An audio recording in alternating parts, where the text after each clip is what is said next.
The groundhog seeing his shadow, an accurate forecast for 6 more weeks of winter. I want to say that I made a graphic about this. Let me get a second here and see if I can find it.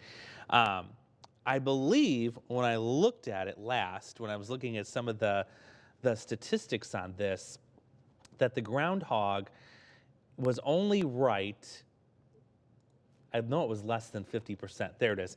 The groundhog, the accuracy anyway, when you're looking at the Quad Cities weather history, it was only 40%. So not the greatest signifier of whether, we're going to get a early spring or if winter's going to stick around for a little bit longer.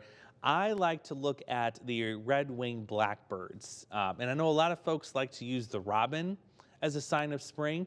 But one thing to remember, and we did a verify on this years ago with a bird expert, is that robins have adapted to our climate here in the Quad Cities.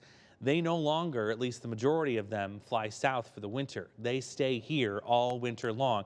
So if you see a bunch of robins here and there and everywhere in your yard, it's not a sign of spring. They do winter now in the Quad Cities. But I can tell you with certainty, the red-winged blackbird, that's what our expert told us is the bird to look for.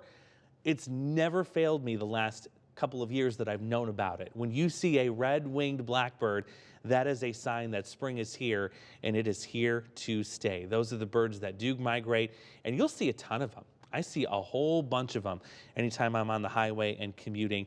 They're all over the place. And yeah, the last couple of years, once I've seen them, they've never failed. Spring has stuck around. So stick with the red-winged blackbird. That is a much more accurate indicator that spring is here to stay compared to this guy here. But it is fun to watch him get, knocked out of his slumber and his rest for the winter. We'll see what he has to say, but I'm not going to pull much thought into it.